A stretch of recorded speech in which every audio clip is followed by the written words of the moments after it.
Okay. Good afternoon. Welcome to the Atlantic County Utilities Authority's annual EV event. This is an online event that we haven't done before, and later this afternoon we actually have an on-site event outside where people are going to have an opportunity. But here at noontime we have a number of guests who are going to participate in the program over the next hour. There'll be an opportunity for you to ask questions and get answers. So first of all, I would like to welcome our panel of experts and people involved in the electric vehicle initiatives around the state of New Jersey. First, I'd like to welcome Gabel-Frank from ChargeEVC. Second, our longtime friend and cohort in this effort, Andrea Friedman from the Department of Environmental Protection of New Jersey, and also James Sherman, Climate Change Mitigation Technologies, and Dr. Patrick Hossay, an old friend from Stockton University, who has been an advocate of EV and involved in this for a number of years. So welcome everyone. Thank you for participating. On the call also is Amy Menzel, who's been coordinating this. I want to thank Amy, and I want to thank Brittany for their help. Brittany is behind the scenes here, making sure everything runs well. And I want to thank everyone who has joined the call and to participate this afternoon. But we'll start with Gabel-Frank from ChargeEVC with her opening comments. Hi all. Share my screen.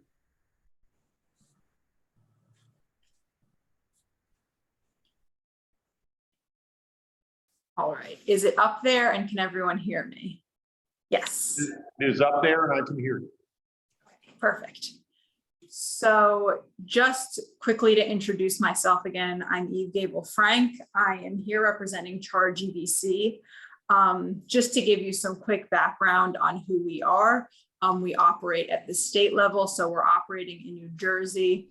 We do a ton of research and advocacy and policy work all around expanding EV adoption and electrifying the transportation sector across all classes. We have a really diverse group. We have about 40 members. One of our members, James Sherman, is on the panel today. And it's a really broad group. So we have market participants, we have all of the investor-owned utilities, we have manufacturers like Tesla, and we have advocates, so environmental and labor advocates, all who have really different and diverse points of views, but come together all for different reasons on why they want to invest in transportation electrification in New Jersey. So thank you for letting me kick off today. I'm going to sort of try to give a snapshot of what the EV market is like in New Jersey today. I named the presentation The State of the State. So hopefully I can give you some good background, and then our other presentation will sort of dig down into the details. So first, I wanted to go over how many EVs there are in New Jersey. You can see and you can imagine they slowly have increased every year. This is data from the DEP, so this is from the end of every year. And last year we jumped an increase of about 10,000 more vehicles on the road. So every year we're increasing the number of vehicles on the road more and more. As of the end of 2020, we had about 40,000. And just to context that, that's in comparison to the goal that Governor Murphy has set of having 330,000 on the road by 2025. So we're increasing steadily, still have a lot more work to go. To give you an idea of how this is sort of geographically laid out, where EV adoption is happening, it's sort of as you would imagine. The northern portion, excluding the western part of the state, is where the most EV adoption is happening. Circled Atlantic County for you. It's sort of in that lower portion. And there are a whole array of reasons that EV adoption is lower in some areas and higher in others. One big barrier to adoption is lack of public charging infrastructure. So also wanted to context that with a map. This is a map that I got from the DEP, and there's a ton of charging stations in New Jersey. They range from lower powered that, you know, take a while to charge to really high power where you can get a pretty full charge in about 15 minutes. Depends which one you pull up to. And you can see there's much more clustering of charging stations where EV adoption is higher. And then I circled Atlantic County again. Not so much in and around Atlantic County. So if people aren't seeing these charging stations around, you know, they're not going to go out and purchase these vehicles. We also internally put together a map of charging stations that are fast charging stations that are compliant with the EV law, meaning they are 150 kilowatts or higher. And you can see that there are none in Atlantic County. Now I'm going to stop being a downer, not trying to be a downer here. We've made a ton of progress. You can see on this map, there were 6 charging stations existing in the state, and then all of those purple dots are charging stations that are above 150 kilowatt hours that were funded by the DEP that are going to be built soon. So there's a lot happening to accelerate this market and to make sure that there is really reliable and quick charging infrastructure in the ground. It's just still under development. So we can see these changes happening really quickly, right? In a year or two, the number of these stations is going to triple. Next, just some other things to sort of context the New Jersey market. Like I said earlier, Governor Murphy set really significant goals for EV adoption, 330,000 vehicles on the road by 2025. As a reminder, there's 41,000 now, and goals for charging infrastructure. So 200 fast chargers on the road, 200 fast charging locations on the road, and 1,000 fast chargers. New Jersey Transit electrification goals, state fleet electrification goals. There's also federal action.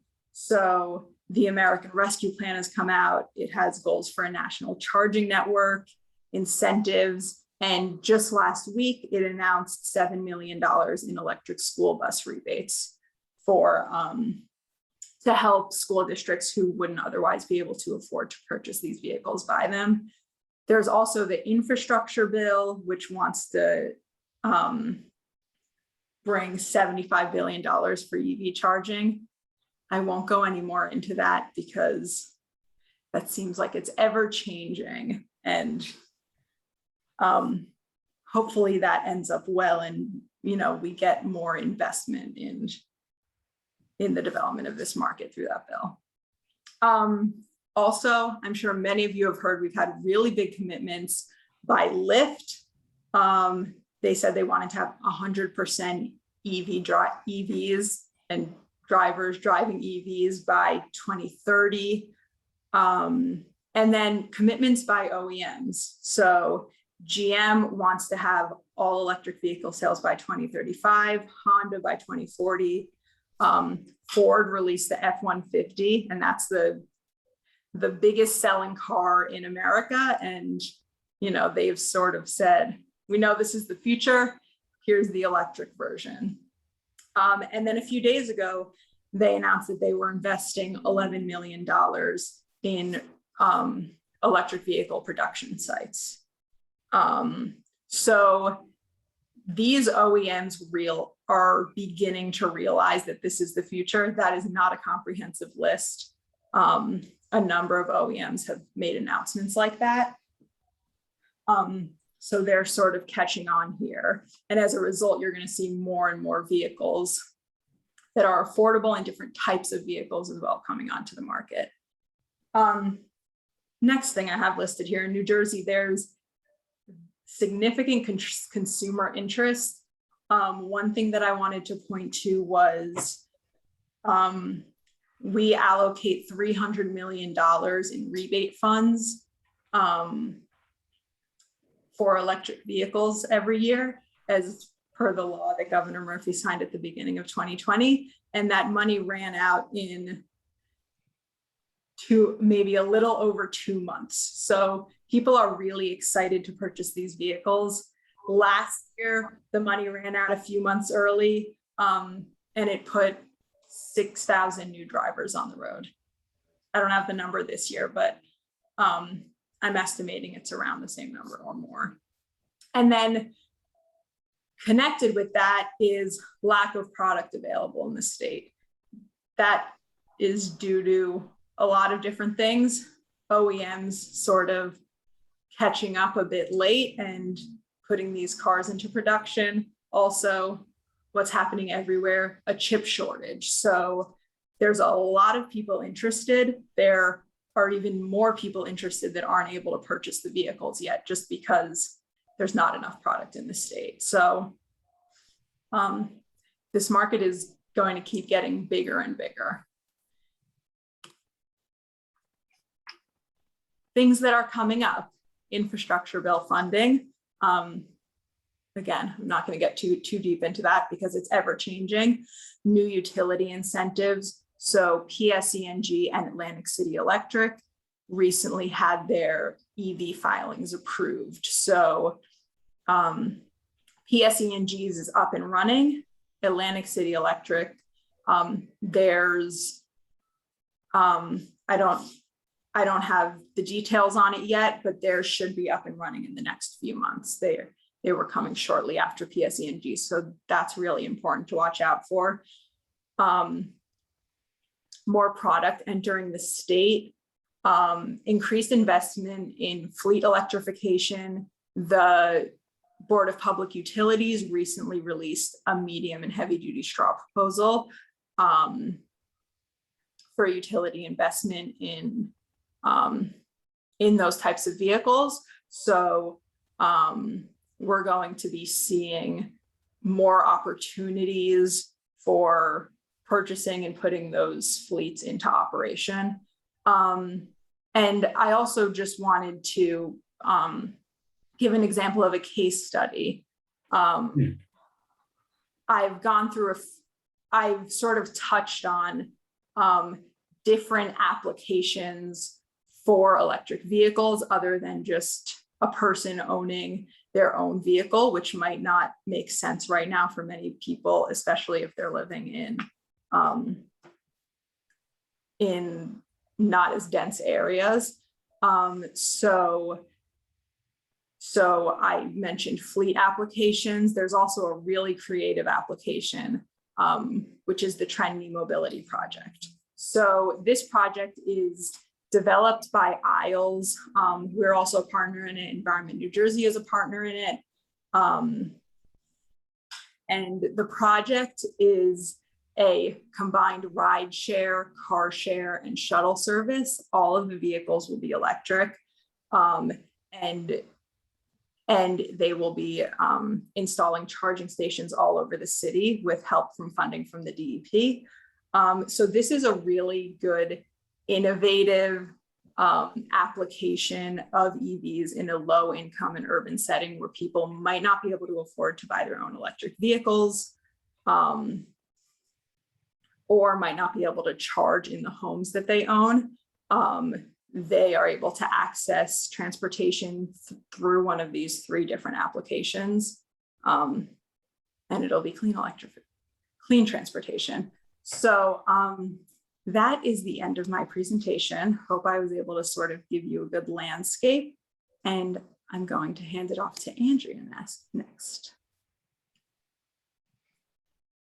Great, thank you so much, Eve. And I just want to add that folks will be taking questions at the end so that our presenters get a chance to share their talks, and because we got a lot of information to squeeze in, but you're welcome to put your questions in to the Q&A or the chat so that we can get to them after our presenters. Thank you. Thanks, Andrea. Thank you, Eve, and thank you, ACUA, for having me back. I think this is my 4th or 5th National Drive Electrical Week. I always enjoy coming to ACUA, and this year I'm more optimistic than ever. I have lots of good news to share, and I'm going to focus on what's happening at the state government level. So let me share my screen.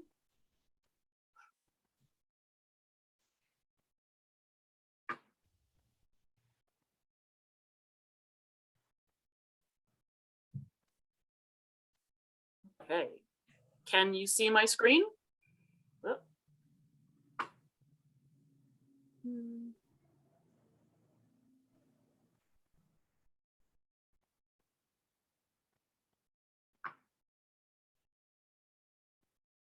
Okay, can you see my screen? We can see your notes. Yes. Or next slide. My notes. We can see your next slide. Okay. There you go. Perfect. Excellent. Okay, I would like to turn off my camera, but I can't find it. So I'm just going to talk. So I'm Andrea Friedman. I supervise many of the electric vehicle programs at the New Jersey Department of Environmental Protection. And I'm going to talk about what's happening in state government, what's new, what's new-ish, and what's coming soon in New Jersey in state government.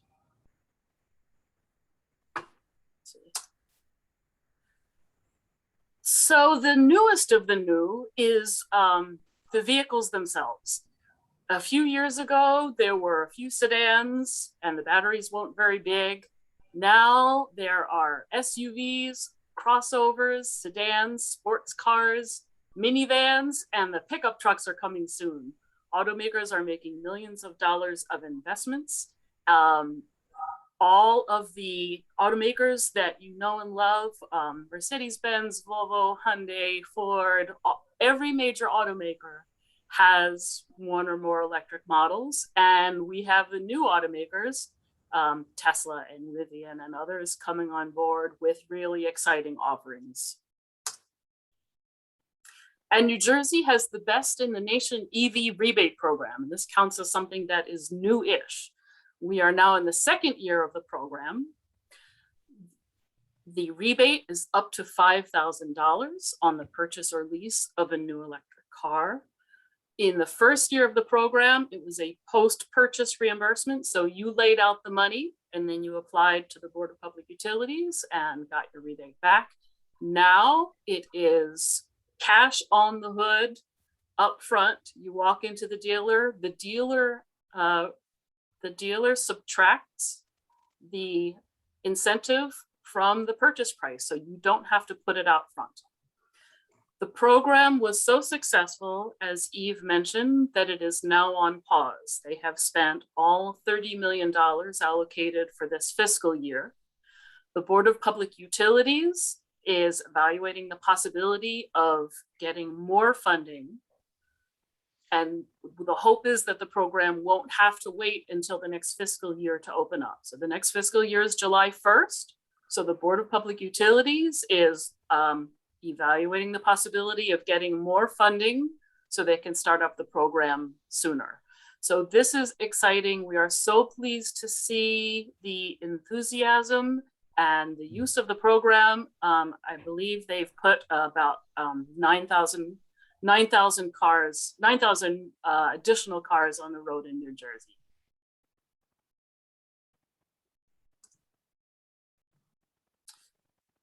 In addition to the state tax rebate, there's also the federal tax credit up to $7,500. And if you buy a battery electric vehicle, an all electric vehicle, there is no state sales tax. So you save an additional 6.6%. That's a couple more $1,000s. And the fuel cost is lower, the maintenance cost is lower, and the lifetime costs of the vehicle are lower. So you buy an electric vehicle, you can save thousands over the life of the vehicle with rebates, tax incentives, and operations and maintenance savings. This is a real game changer.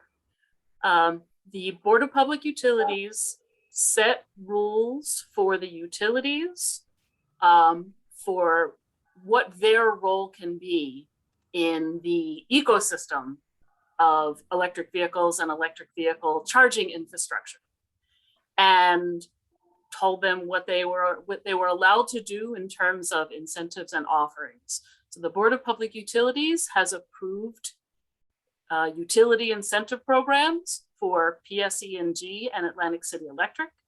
PSE&G's program has launched. ACE's is next. The other two utilities are still working on them. What is most relevant for consumers is the incentives for home charging.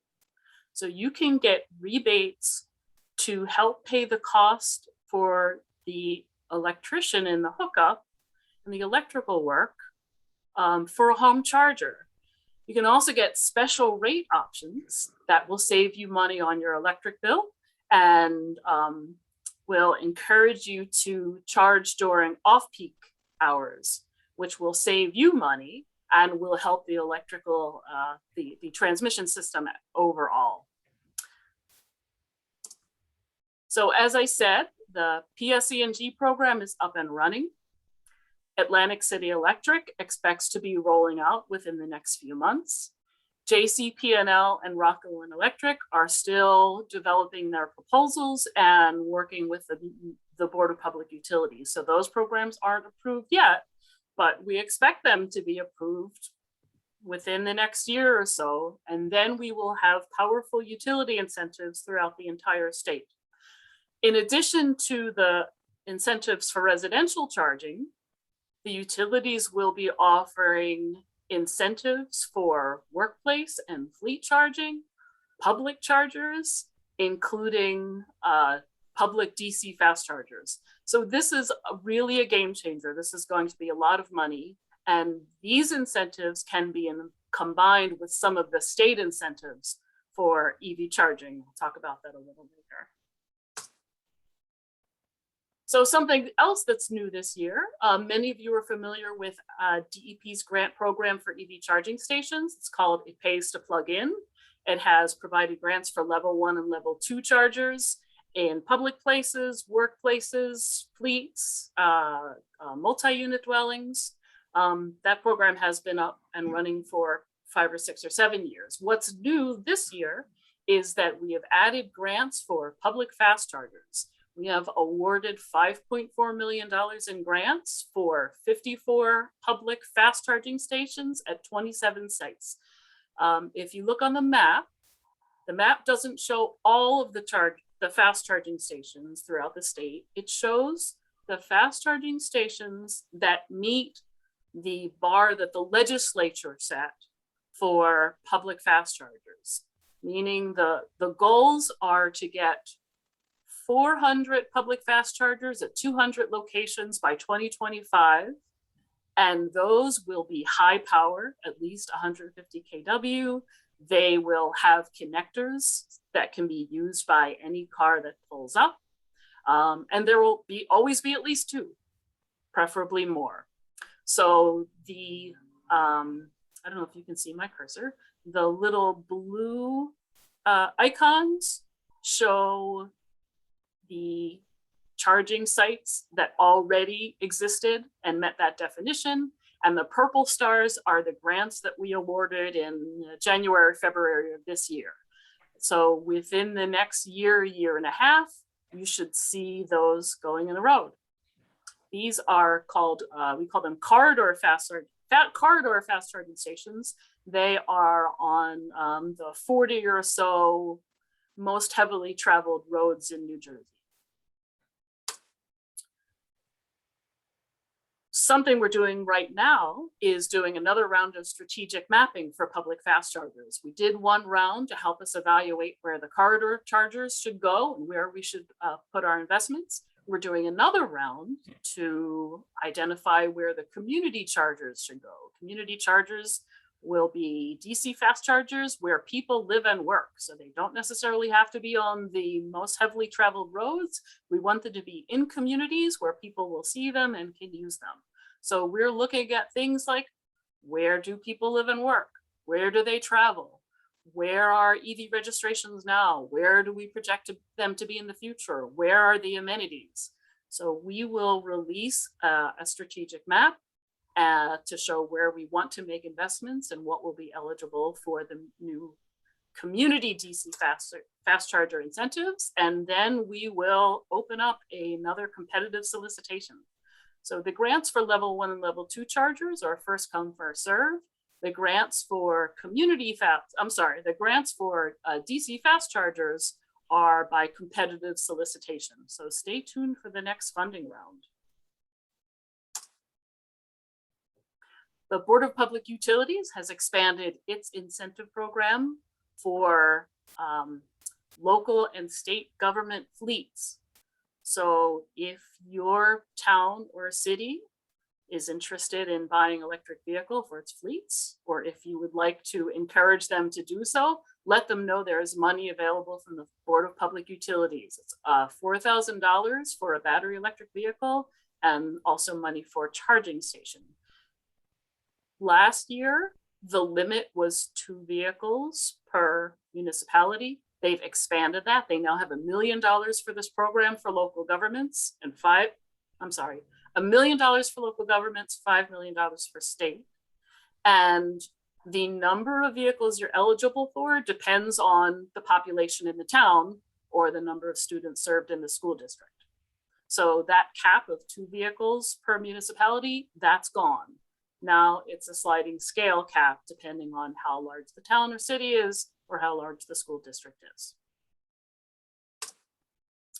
And we are giving grants to replace old dirty diesel vehicles with electric in overburdened communities. It is extremely important to us that everybody share in the benefits of clean electric transportation.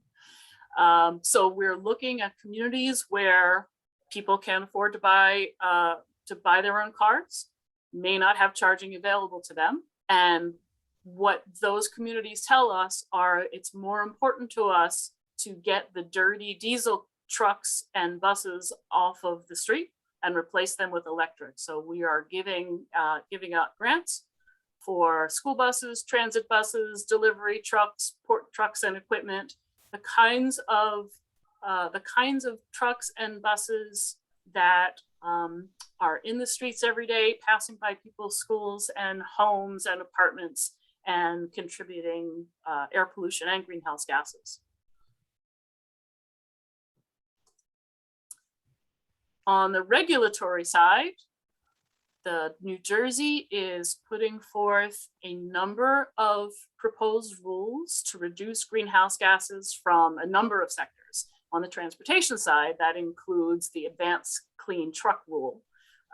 We adopt California's air and transportation rules, which are more stringent than many other states in the nation. New Jersey is one of the states that has more stringent air regulations than many other states in the country. And we are working now on rulemaking to reduce greenhouse gases from transportation, including for the first time from trucks.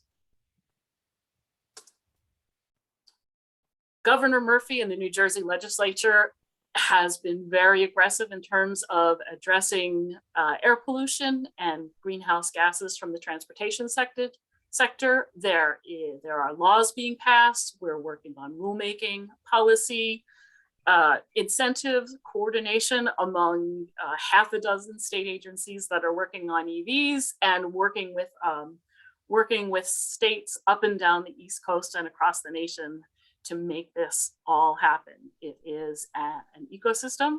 There are a lot of moving parts, but it's coming together. We're seeing progress. So it's an exciting, exciting time to be doing this. For more information, see NJDEP's EV website, Drive Green New Jersey.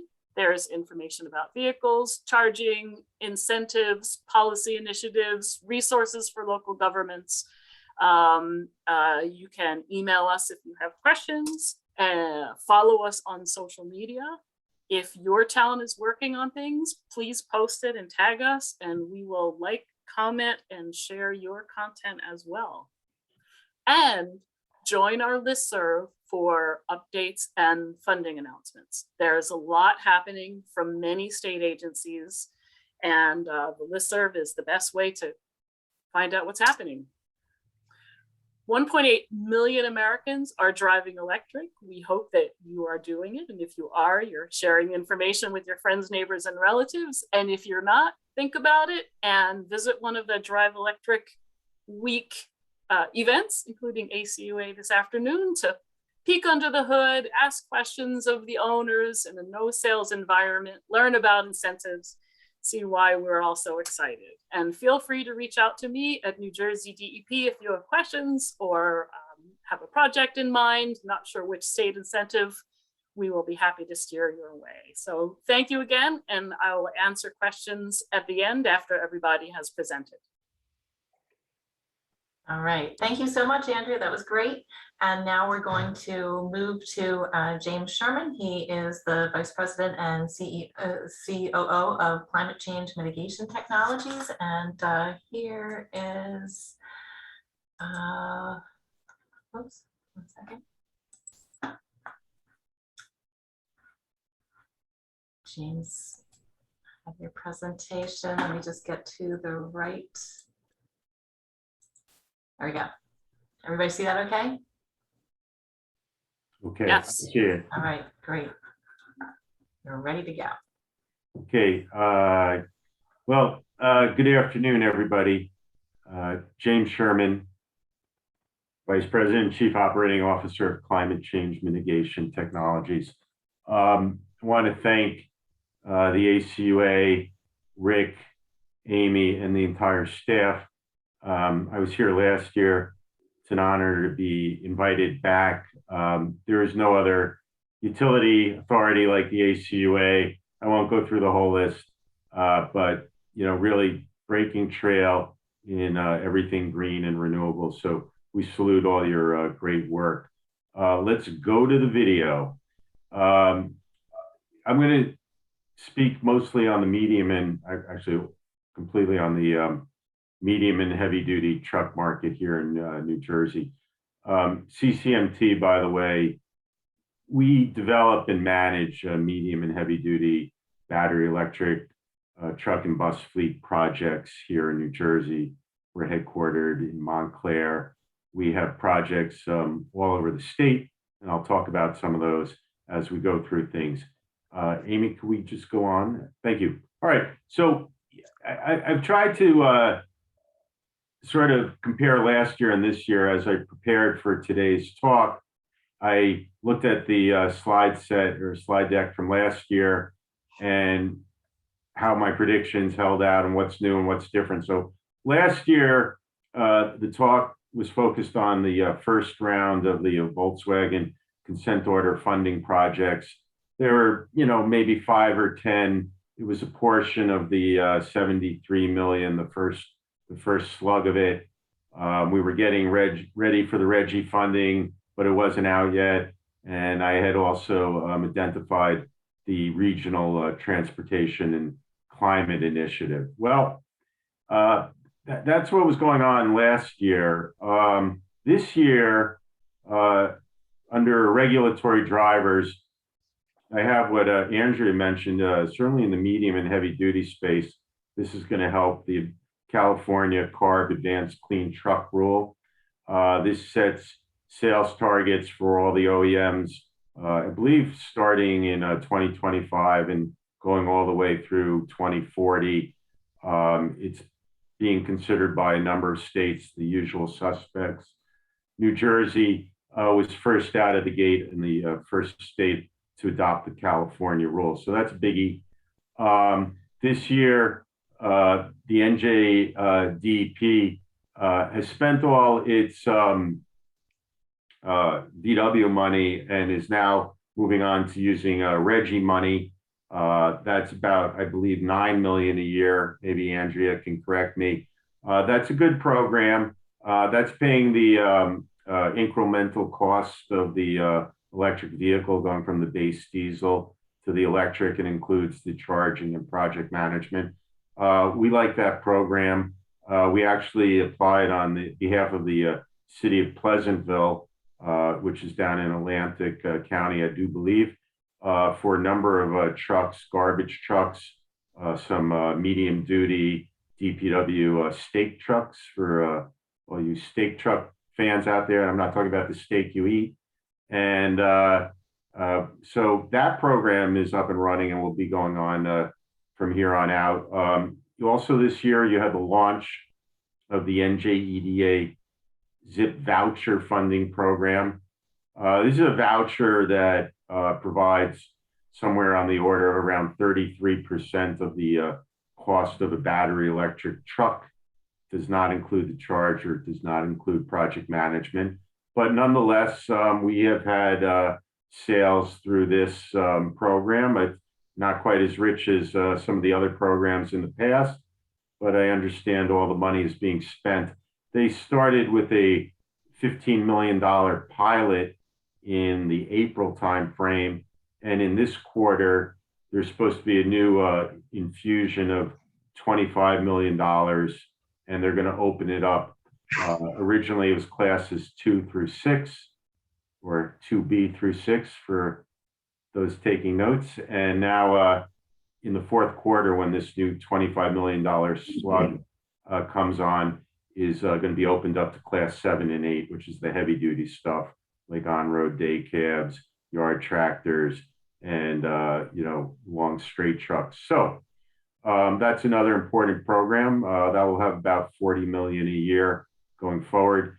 Finally, in terms of regulatory drivers this year, and I believe maybe Eve and Andrea made mention, is the Board of Public Utilities medium and heavy duty, what I call the make ready infrastructure straw proposal. This is going to provide a utility-based Board of Public Utility funding mechanism for the installation of charging, essentially from the pole or if you have a ground mounted transformer, but essentially from the transformer over the property line to the customer meter, and even on the other side to pouring the concrete pads. And then that would be the utility make-ready infrastructure. And then charging companies like ChargePoint or EVgo or Nuvve or whomever will come and just plop their chargers right down, and you would have the trucks and off you go. We've been waiting on this for a couple of years. It's here now. The straw proposal is underway, and it will eventually lead to a proposal where the utilities will be providing make-ready infrastructure for public and private fleet depots. This is in the works right now. Stay tuned for the upshot and results next year.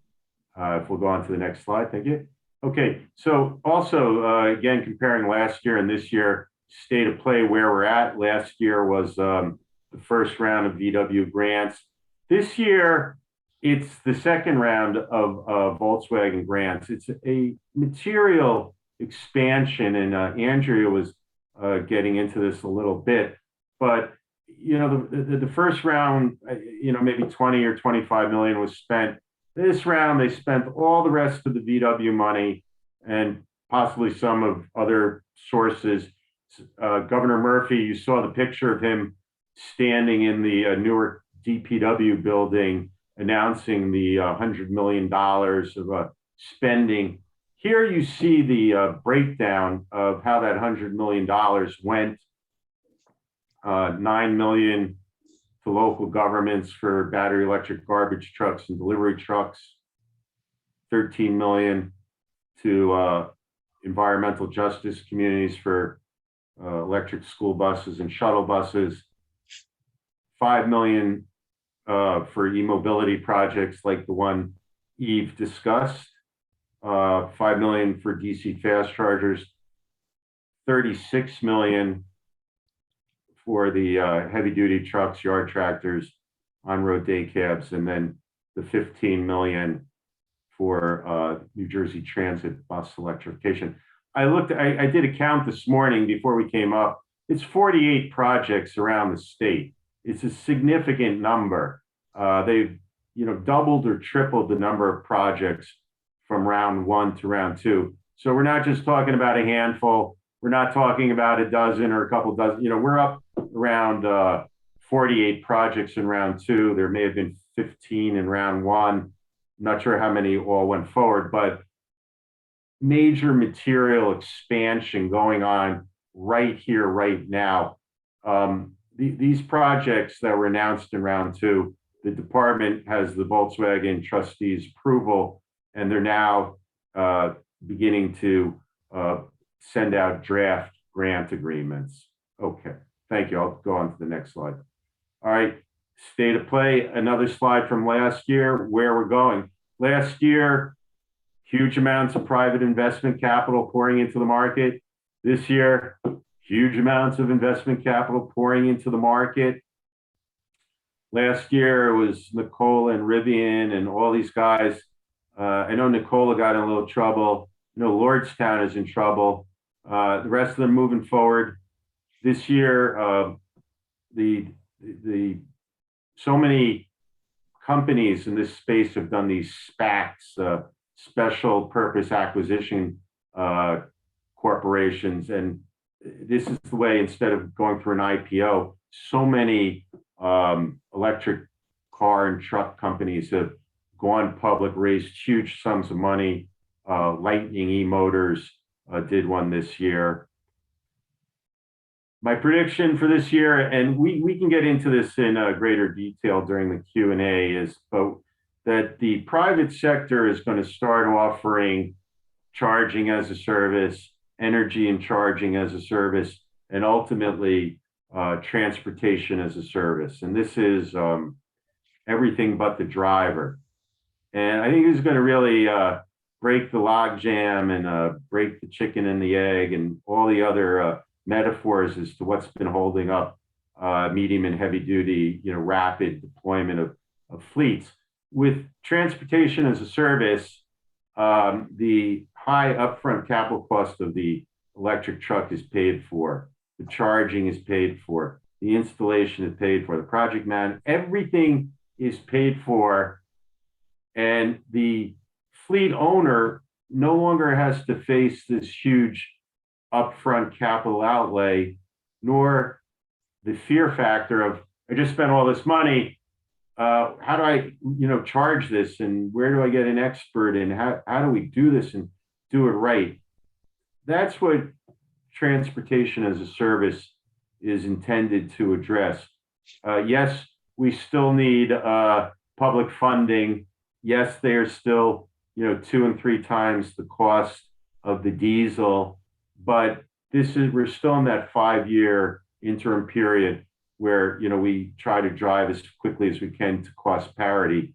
Transportation as a service is a way to get there, but it is also dependent on the continuation of most of the public funding programs to help buy down the cost of these vehicles as they come down. Amy, can we go on to the next slide? All right, now, so much for the narrative. I'm just going to flip through a couple of photos that I think will give everybody who's listening in a better a picture, literally of what's going on. So here we are at the ribbon cutting for Red Hook's fleet of 10 BYD battery electric yard tractors. The next slide shows them. There are 4 of them lined up in a row right there. That's at the Red Hook terminal in Port Newark. The next slide here shows, I believe, some of the charging infrastructure that we installed. You see the panel on the right. It's going off to other panels. But what you see right in front of you is the charger on the left with the black.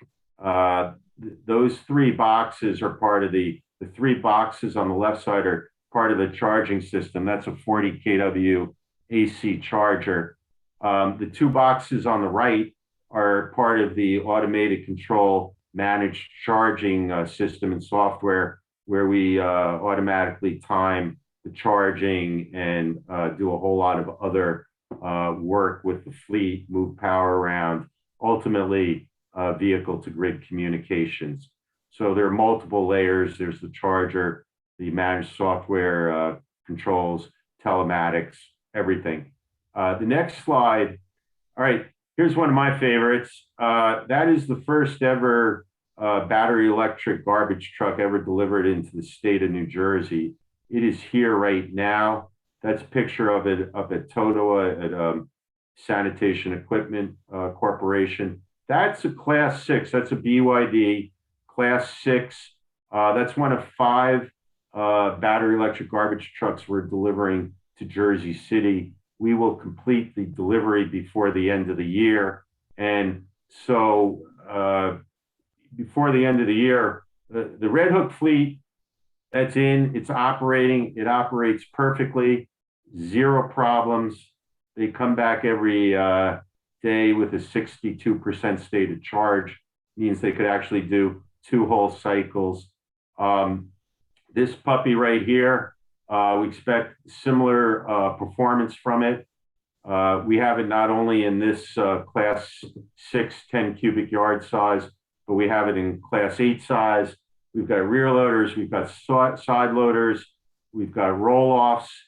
I think we have a total of 22 on order, including the ones going to Jersey City. My partner and I, Ray Kennard, early on in the VW program, determined that the municipal garbage truck was one of the worst offending trucks in terms of diesel pollution in the community, just given the creep mode it operates in. And the department understood that and has, invested heavily in garbage trucks. And I think this is going to be a great day for multiple communities across New Jersey when these garbage trucks arrive.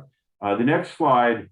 Okay, this is some of the stuff we have in the medium duty space.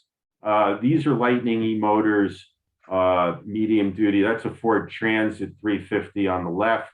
That's a Ford F550 senior citizen shuttle bus with 4 wheelchair positions and a lift on the right. Lightning sold 100 of those to DHL. There's 65 in the city. There's 35 E450s over on Staten Island doing delivery for ACUA. Medium duty space is coming up quickly. We like Lightning. We work with them.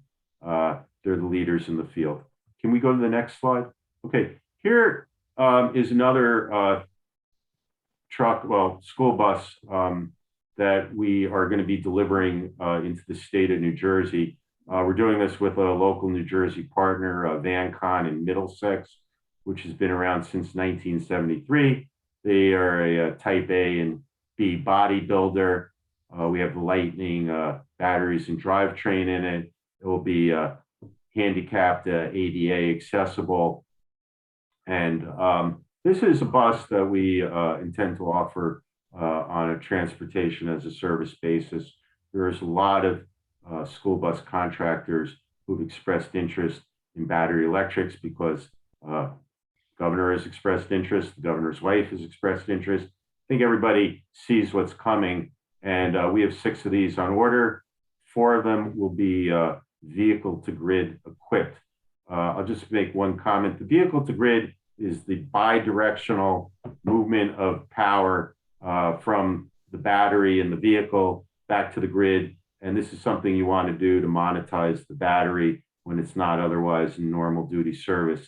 This allows us to offer transportation as a service and buy down the cost and try to put these things on a reasonable financial footing. So vehicle to grid, you can do a lot of things with it. You can move power, you can balance the frequency of the grid, sell it to the PJM for whatever the going price is to keep the electric circuits at 60 hertz.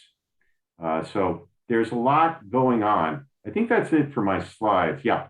So it's very, as I like to say, The electric truck universe is expanding very rapidly. New Jersey is one of the key centers of gravity in that universe. I would say outside of California, we are the #2 center of that expanding universe. And we, as I say, we have interest from the city of Pleasantville in just outside Atlantic City. We have 2 of the EYD day cabs going to a user in Millville.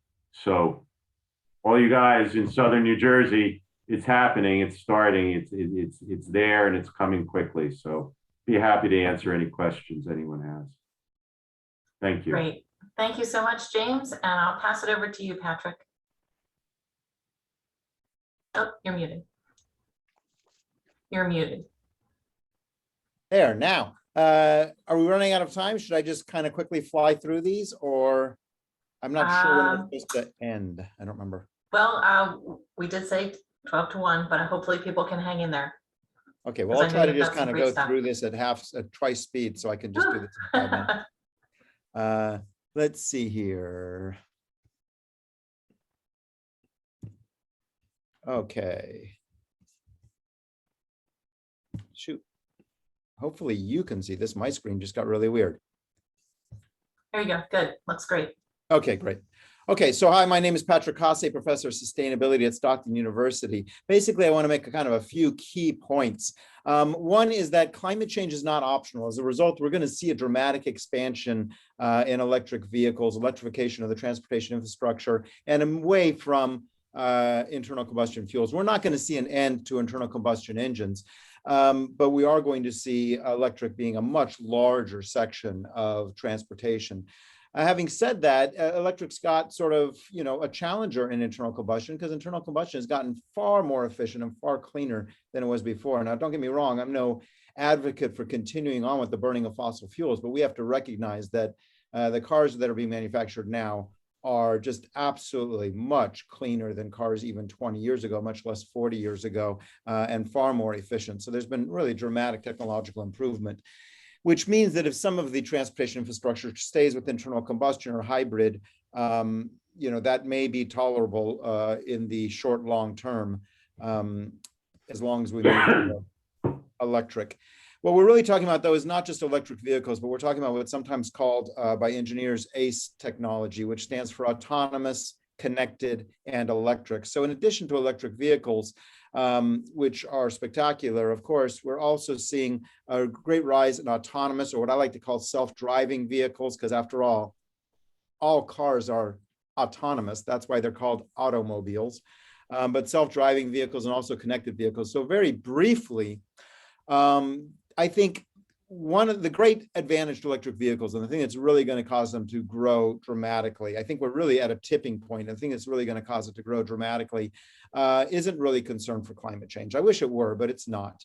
It's really about performance. The kind of torque that can be produced with an electric motor just outclasses any internal combustion engine, and the flexibility of operating speed means a much simpler drivetrain. So just in terms of reliability, performance, simplicity of operation, and flexibility of design, realize we're still designing electric vehicles as though they have internal combustion drivetrains. Once I think engineers start wrapping their head around the fact that we have tremendous flexibility, because electric motors, for example, could be connected to each wheel, which is true in some advanced performance vehicles, or could actually be inside the wheel.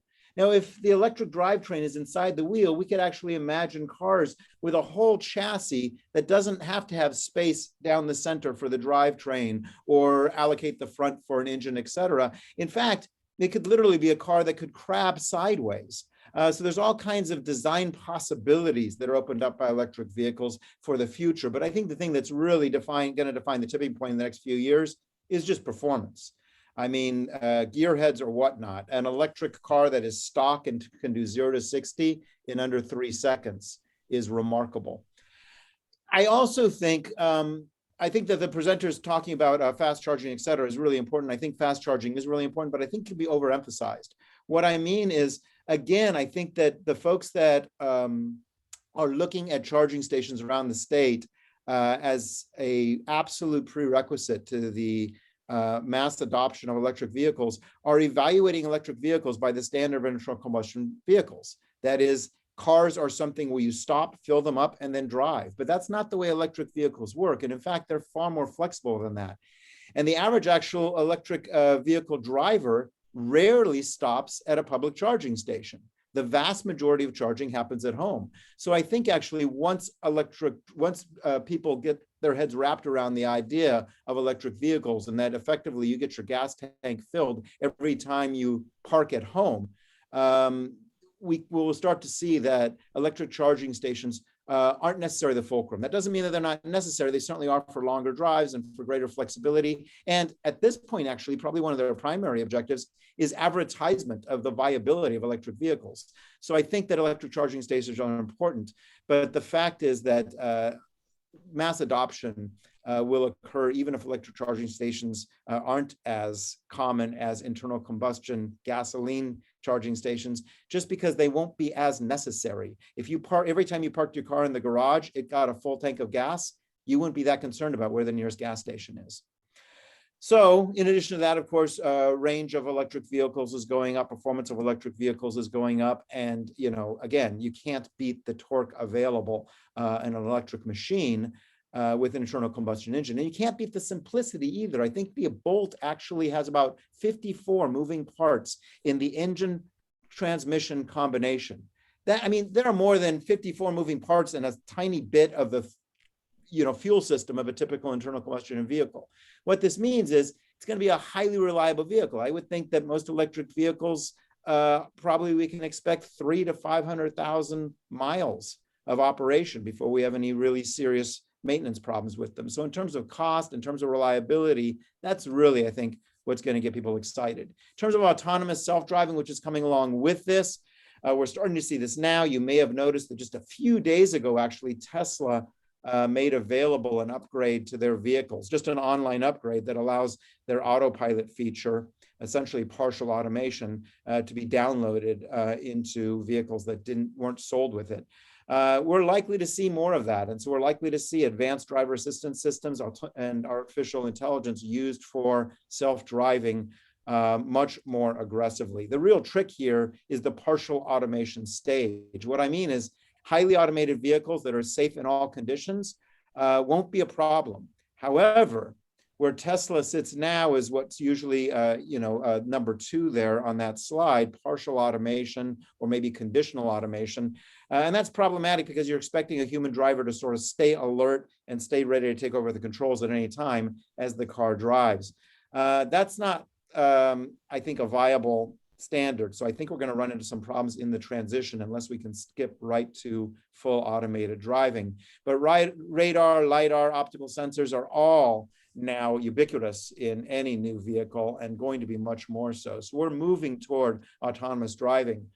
One of the questions people often ask me, or I should say one of the statements people often say is, I will never do that. I won't trust a car to drive. And so every time I give this talk, people say, oh, no, I'm never going to drive in a self-driving car. That makes me nervous. My answer to that is bull. The fact is that like all other technology, most people actually adopt it too aggressively and trust it too quickly. And in fact, there were people in the 1990s that said, I will never carry a phone with me all day. And yet here they are carrying a phone. And there were people in the early 2000s that said, I will never put all my personal information on the internet. And yet there it is. So the fact is that, these are all just screen grabs from YouTube videos and TikTok videos of people doing stupid things in Teslas that are on self-driving. But I think the problem may be that people get too excited about self-driving vehicles before the vehicles are actually ready for it. Connected vehicles offer the same kind of spectacular promise. They connect the vehicle to the infrastructure, to other vehicles, to potentially pedestrians. Now, if you don't like this idea, imagine something as cool as this. Imagine if you run across a deer in the road and your vehicle can send out a warning to other vehicles identifying where the deer cluster is so that other vehicles can use their radar or LiDAR to focus on that area, watching out for deer, knowing that there's a potential deer hazard in that area. That's what we mean by communication. We don't necessarily mean control of transportation, but we mean communication also among vehicles to avoid hazards like school children, cyclists, deer, etc. So we're seeing a great rise in automated systems, and that's not likely to stop because consumers are expecting it. You might say that, engineers or OEMs are dragging their feet on this. They are not. They recognize the writing on the wall and they're moving forward quickly. This is a picture from the Society for Automotive Engineers last global meeting in Detroit, which was 2 years ago before COVID. And the thing that I like to point out is at that meeting, this is the meeting of the Society of Automotive Engineers. Automotive engineers from all over the world come here to talk about new technology, et cetera. 20 years ago, 10 years ago, 5 years ago, it was all about internal combustion fuels, et cetera.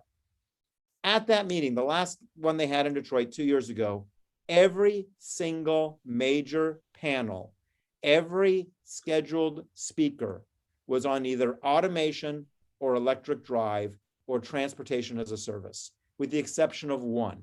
And that one panel was called "The Internal Combustion Engine Not Dead Yet." So a very defensive kind of title. The fact is, we're going to see a big expansion in autonomous vehicles, a big expansion in electric vehicles, a big expansion in connected driving, which could be really bad for the planet. So I'd like to say we've got this really promising future, but there could be a very perverse effect here. If your car drives itself, if it's very inexpensive to drive because of its electric, if it's connected, then you might tolerate a much longer commute. Imagine if you live in the Atlantic City area, you may be willing to work in New York City and commute every day if that 2-hour drive becomes an hour and 40-minute drive because of efficiency, and you don't have to do the driving. You can actually catch up on emails, sleep, or whatever else you want to do in the car. When you're vacationing, you may be willing to drive down to Miami if you can just set the car in the right direction and then go to sleep for 10 hours. This could actually lead to a significant increase in vehicle miles traveled in the United States, which might undo the greater efficiency of electric vehicles, since we have a grid that still relies heavily on fossil fuels. So there is actually a potential bad side to this. The good way to change this is to not focus on electric vehicles as the solution, but electric vehicles as a component of a redefined transportation, or I should say mobility landscape, that includes a significant reduction in personal vehicles and an increase in alternative vehicles, transportation as an alternative modes, everything from cycling, viable walkable and bikeable cities, mass transit, platooning of vehicles, et cetera, that could allow for much greater efficiency. What we need to do, in other words, is we need to rethink our urban and suburban landscapes so that cars are one, but not the primary form of mobility. That could lead us to where we need to be. After all, the science is telling us we need a 90+ reduction in carbon dioxide emissions to adequately address climate change. We don't get that by switching to electric vehicles and then everybody bumping up their driving 50, 60, 100%. But we have the potential to make that change. We've got demographic change in the United States that work in that favor, including significant urbanization and an interest in living in urban and clustered suburban communities. Planning is doing the same thing. We've got this focus now on smart growth communities, on land use planning that includes things like bicycle, pedestrian friendliness, et cetera. We have a cultural change where young people are no longer defining themselves culturally by the car they drive. And in fact, many young people aren't that excited about getting a driver's license. They're just as happy to be taking Uber. So with the technological changes of autonomy, connected, electric, shared vehicles, we can really make some fundamental changes to our urban landscape that could allow for traffic calming, walkability, bikeability, transit-oriented design, mass transit and light rail and high-speed rail that could actually allow cars to function as one mobility aspect, but not the primary mobility aspect. And if we incorporate that in with smart systems that allow for connectivity and take advantage of the Internet of Things, you can imagine car sharing being far more efficient. Imagine, for example, if you are visiting, I don't know, some city somewhere, Chicago, San Francisco, whatever, and you decide you're tired of walking, and you can get on your phone and just look for a car that you can hop into and start driving. And voila, there's one 50 feet away. And with your phone, you unlock it, hop in that car and drive it and leave it wherever you happen to be going.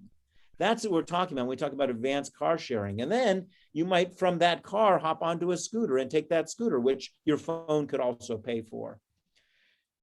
because of the cultural shifts, because we are not a society, I think, as fixated on automobiles as we used to be. And I can tell you from personal experience, this is true because I teach classes in automotive design and engineering. 20 years ago, I got all the gearheads on campus take those classes. I now don't get as many students. I get like classes of 15 or 20 kids. Surprisingly, I don't have the 50 students lining up because they all want to know how to rebuild their transmission.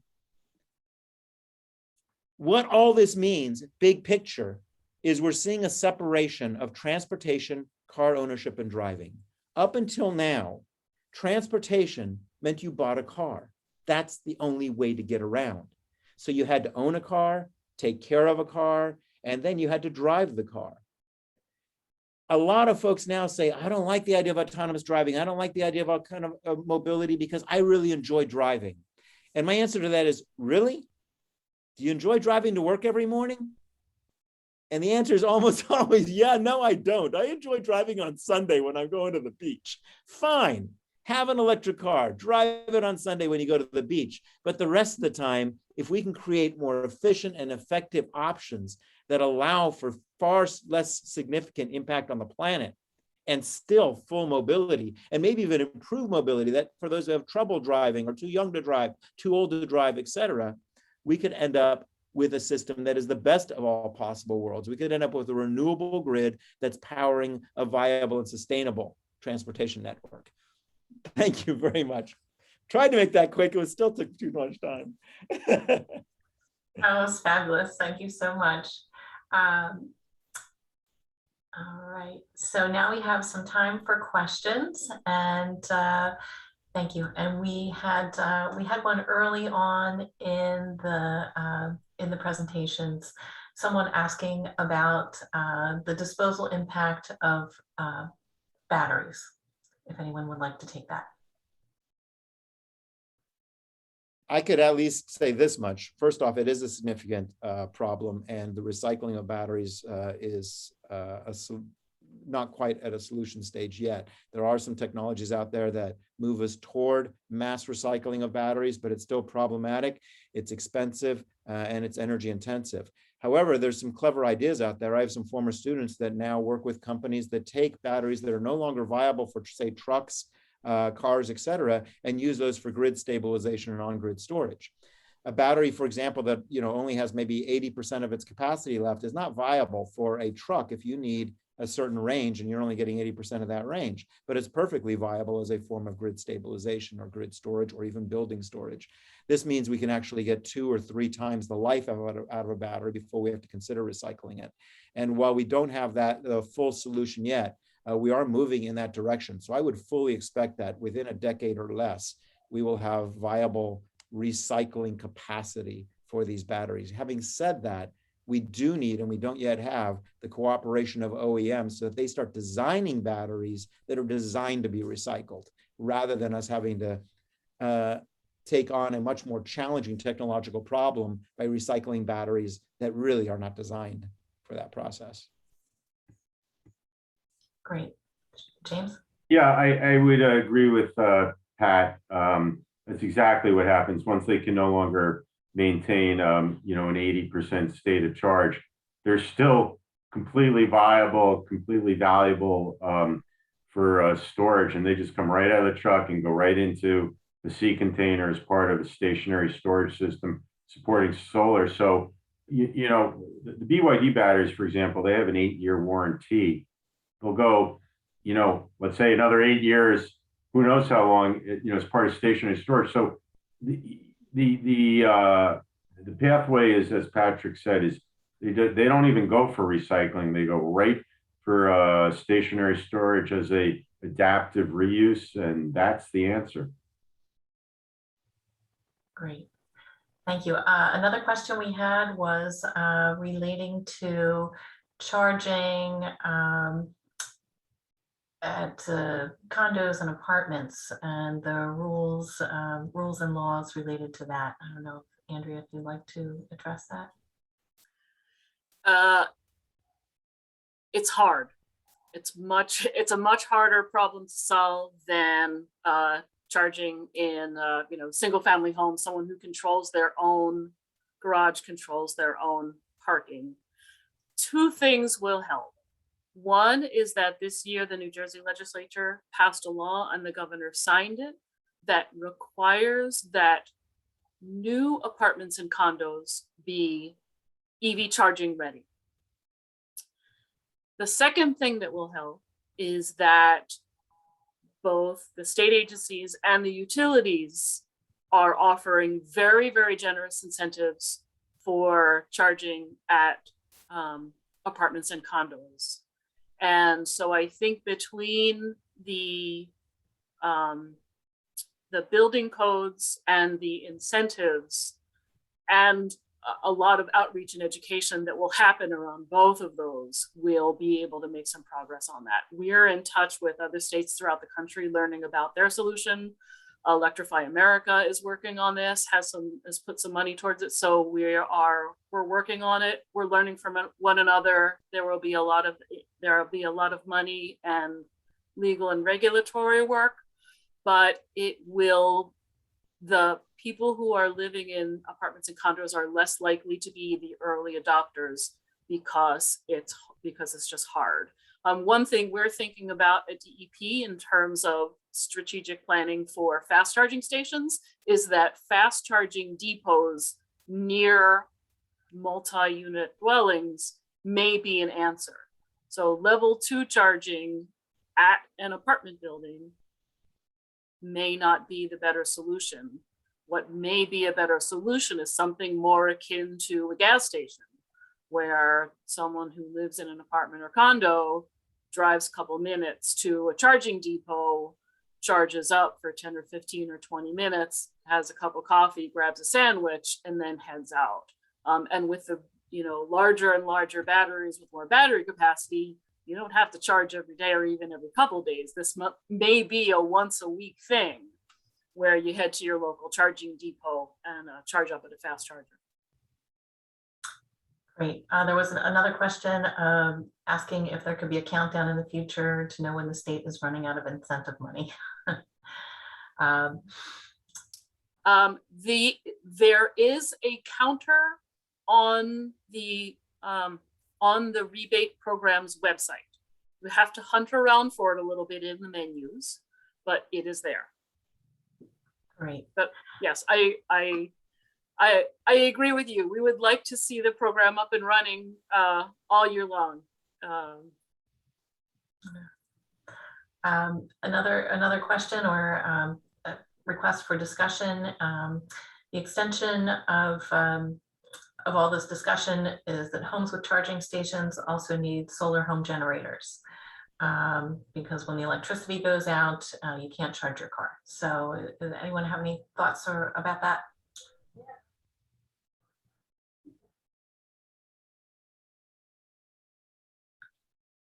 Well, you wouldn't be able to charge your car off solar.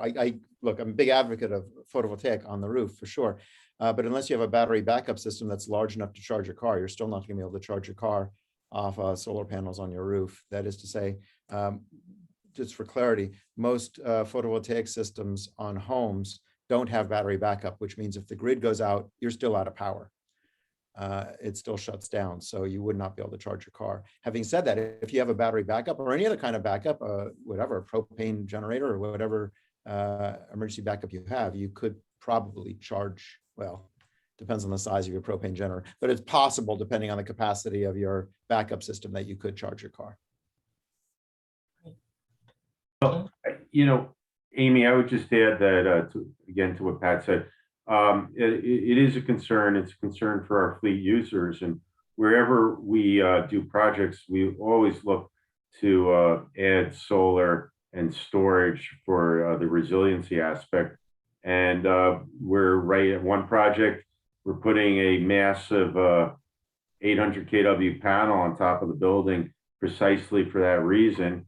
We are waiting for the Board of Public Utilities to come out with its stationary battery incentive program, but that will be designed to be plug and play so that we can just drive up and drop a stationary storage unit on a concrete pad and interconnect it. And we're looking at this everywhere we go. It's always in the mix, and fortunately, when you deal with large fleets, there's a lot of land area. There are usually some very large buildings, and we look at rooftop solar, we look at canopy solar. So it is definitely part of the program. I don't really do residential.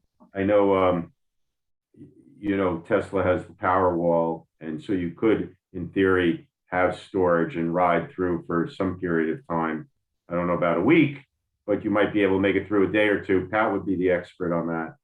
Yeah, I mean, for commercial, you're absolutely right. And it's a fantastic coupling. I mean, the solar and the electric vehicle with a backup. Most homes that have a backup and a power wall wouldn't quite do it. I mean, you could charge it, you know, level 1, but you couldn't run a decent sized charger off that capacity. But, you know, a home, if you chose to have a battery backup that was sized to be able to charge your car, it's certainly technologically possible. My whole point was it's not common right now. Great, thanks. The question about if there are any efforts to educate or collaborate with car dealer and car dealer associations and individual dealers due to the lack of knowledge at the local dealer level. Yes, Eve, would you like to talk about Plugstar, or would you like me to do that? Go for it. You unmuted faster than me. Okay, yes, ChargeEVC, DEP, and NJ Car, which is the New Jersey Automobilers Association, are partners in a project with Plug in America called Plugstar. Plugstar is a dealer training and certification program for electric vehicles. It helps dealers to learn how to make the sales process easier for consumers. I know that a lot of people have the experience of walking into an auto dealership interested in an electric vehicle, and they know more than the dealer and the salesperson does. So the Plugstar program helps to solve that challenge. We now have 15 or 17 Plugstar certified auto dealers in New Jersey, and we expect to see more. Great. Are there EV police cars out there? There are. Yeah, Zero makes a great, by the way, EV motorcycle. Right now, it's sort of a niche market for like patrolling within crowded areas or stadiums or things like that where you don't want emissions. Yeah, and correct me if I'm wrong, Andrew, maybe you know this, isn't Ford putting out a purpose-built or thinking about a purpose-built EV for police use? I believe you're right about that, Patrick. Great. And we'll have the Zero motorcycle at our EV event this afternoon, if you want to check it out. Is it possible for EV utility trucks to have 120 volt AC outlets so they don't need to start up? They don't need startup generators when pulling onto a remote site? Yeah, absolutely. And many of the manufacturers have a power export. I think it's not just 120, it's 240. And that is the vision, that with large utility fleets during emergencies, other things, they drive up and be able to operate, you know, all manner of power equipment, power tools, drive up to a railroad crossing that's down and power that up. And so, yeah, it's mobile stationary storage. Yes, people have that feature. Great, thank you. What is considered the purchase date for an EV to qualify for the New Jersey state rebate? The date of deposit placed or when the car is received? It's when the car is It's the ordered, deposit. purchased, or deposit. Yeah, I know, because I got burned. I put my deposit on July 5th, and they opened up the program on July 6th, and I did not get the $5,000 rebate. Thank you very much.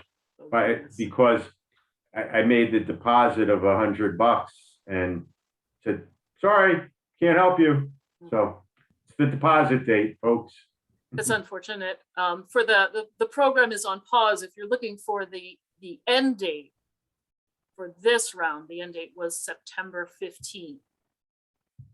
And dealers have until sometime in October to get those transactions into the program so those people can get their rebates. So the program was put on pause and they held some money in reserve to make sure that everybody who, you know, bought or deposited the money down by the 15th would get their rebates. So all of that information is on the program's website. So if you do a web search for Charge Up New Jersey, you'll find all the details there. Excellent. Does AAA have a system to give you a small charge if you're out on the road? I don't know that. I know that AAA is a member of ChargeEVC and has been for several years. So if they don't have something available now, I know they are thinking about it. Yeah, exactly. They don't have something available now, but they're thinking about it. Yeah, we actually have a mobile recovery unit. We have a very large stationary battery in the back of the Transit 350 for fleet users. So if one of their guys gets stranded out on the road, we can go out and charge it remotely and get it, you know, back to the depot. So we have that kind of unit for fleet users. All right, great. There's another question. That there needs to be a bigger focus on I-1 chartering for commuter lots, apartments, and multi-unit condos. And the question is why there is no push for that. Oh, level 1 charges, sorry.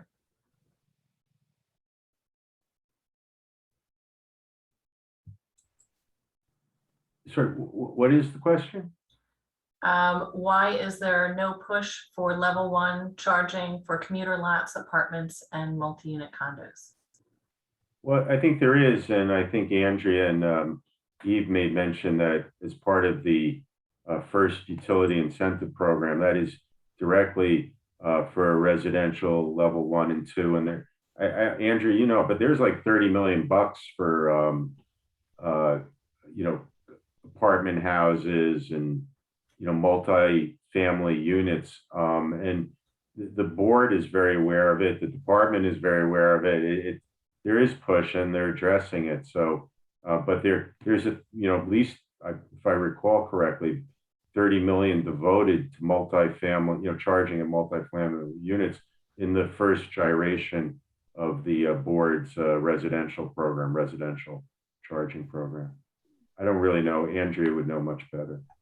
Yeah, that's correct. The utility programs are new programs. The Board of Public Utilities took their time and was careful, took a lot of stakeholder input in thinking through what the role of utilities should be and balancing that with the role of private investment. Because, you know, the utility incentives are not coming out of their profit, they're coming out of ratepayer funds. So the board thought through what should be the role of utilities and what should be, and ratepayer funded programs versus what should be the role of private investment versus the role of public investment. And they wanted to get that balance right. So they took their time and as a result, the utility incentive programs are just rolling out now. PSE&G started in January. Atlantic City Electric will roll out within the next couple of months. The other two utilities are still working on it. So to the question specifically of level 1 chargers are a great value. They're amazing. If you've got a plug-in hybrid, all you need is a level 1. A lot of battery electric, depending on how much you drive, a level 1 might be fine. My coworker is a car enthusiast. He and his family own 2 Chevy Bolts. They almost always just use level 1. They just don't do all that much driving. So a level 1 is perfectly fine for them. They're great long dwell, anywhere somewhere is parked for, you know, 8 or 10 or 12 hours. It's a real value. The downside to them is that most models are not networked, so you can't get data from them. You can't go on an app and see where they are, whether they're occupied or not. There are some solutions for that, especially for fleets, but they're not built in. That's one of the things that makes them less expensive, because they don't have all the bells and whistles. But there are some downsides of them. But yeah, they are eligible for our programs, and we would like to do some more education about them to raise awareness of the benefit of level 1. All right, great. Well, I think we need to wrap up. We've gone way over, and I thank all of our presenters for hanging around and for being here and for sharing all this information. It's really, I feel like I say this every year, but it's such an exciting time. There's so much happening all the time and so many advances and changes, and we really appreciate you all being here to help us stay abreast of what's happening and to know where to go to find out more information. We'll look forward to sharing a recording of this talk with participants and posting it on the ACUA website, so along with other resources. So we've got all kinds of great vehicles coming this afternoon. If you can make it out to our facility here on Delilah Road in Egg Harbor Township from 4 to 6. There are other Drive Electric events throughout the state and nation. The Drive Electric Week is a really great way to bring attention to all this amazing new technology and innovation. So I don't know if anybody has any other comments before we go, but really thank you all for being here, and thank you to our participants who hung in there too. Thank you, Amy, and thank you to my colleagues. All right, great. So Bye-bye. see you all maybe this afternoon and next year. Thanks. Bye-bye.